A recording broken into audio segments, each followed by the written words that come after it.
Hello again, everybody. It's Joe Sullivan from Team Elite FTS and Strong the Sullivan Way. Just another chronicle of some awesome glycogen being put into my body and some good old fat because cheese and ranch is awesome and delicious. But got a frozen Kroger pizza, chicken bacon ranch. It's going to be delicious. And I'll show you my dessert in a little bit once I eat a little bit of this because I don't want to get it out because it'll melt.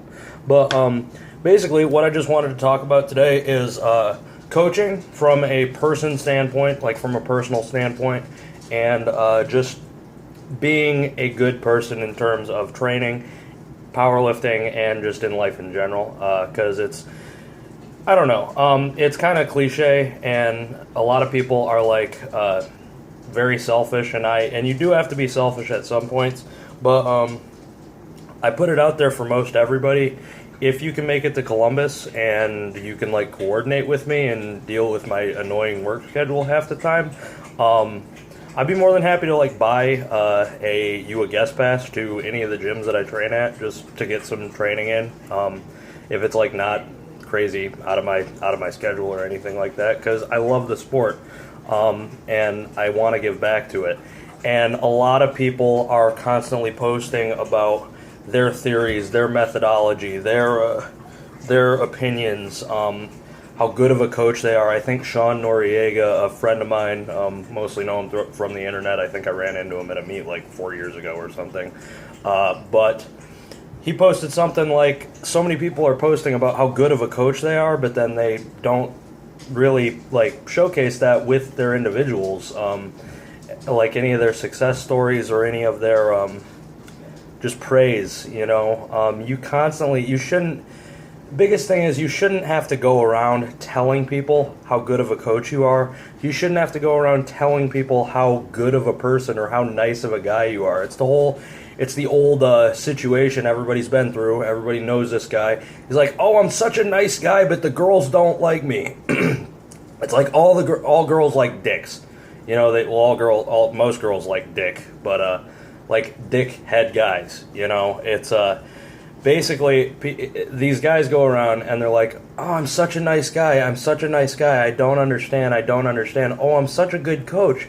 I don't understand why these guys like contact me and then they fall off the face of the earth and they never want to do it again. Or like, oh, I'm such a good coach, but my guy, he didn't do well at a meet, it was just a little swing and a miss on that one, darn, but you shouldn't have to broadcast that, like it turns out most of these nice guys that are like trying to date all the hot chicks and stuff like that, they're like, oh, I'm such a good guy, but then it's like when you really look at it, they're not really that great of a human being, they're kind of assholes sometimes, and that it sucks, but it's the same thing with coaching. It's the same thing with any type of interpersonal relationship, like if my bad on that one, my phone went low on battery and it decided to fall over, but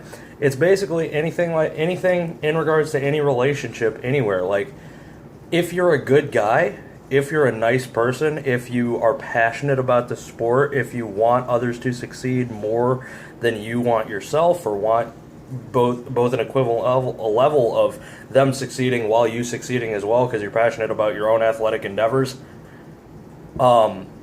it should go without saying. People should be able to look at you and be like, yeah, that's a good, honorable person who puts like a lot of their own athletic endeavors first, but will also put any other person first as well. It's just about being a good person and not having to convince yourself or convince others that you're a good person. It should just come naturally. That's in any career, in any situation or anything, like the rampant use of social media these days. People love to use social media because you can portray yourself as if you were anybody out there. But my biggest thing, and I've talked to Katie Rutherford about this, another person who's at our gym. Like if you don't follow her, you need to, because she's insanely strong. and incredibly impressive in like a million different ways. But basically, she posted a week or so ago about basically using your online presence to represent who you are in real life. Like, I try to have validity in the way that I approach people online. I try to answer questions. I try to be a good guy, a good person, you know, and like provide any type of insight I can give if possible, because I want to do the same thing in real life, you know. It's like that's who I want to be, and that's who you should want to be. If you're a dick in real life, be a dick on the internet. Like, cool, you know. We like Jay Ashman. I don't even know if he watches these videos, but everybody knows who that guy is.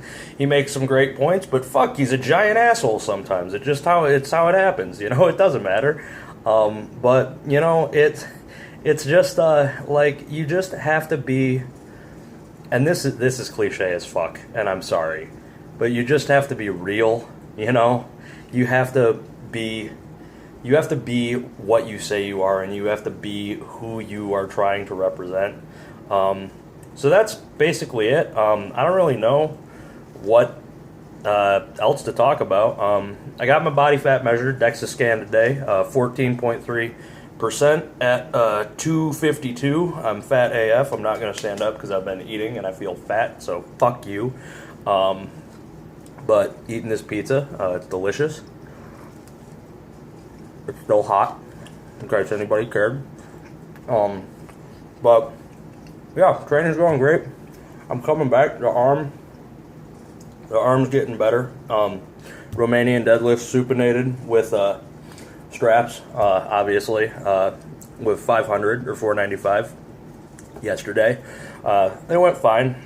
Just kind of uncomfortable. It just feels weird because there's like holes in my bone now in the radius. It just kind of sucks, but it takes some getting used to. Come back. But that DEXA scan, I'm 14.3% body fat, have 214 pounds of fat-free mass, so I could make 220 if I wanted to, but I don't want to end up in the hospital again. So for the time being, I think I'm going to be 242, because I want Kirk/Amit, that squat record.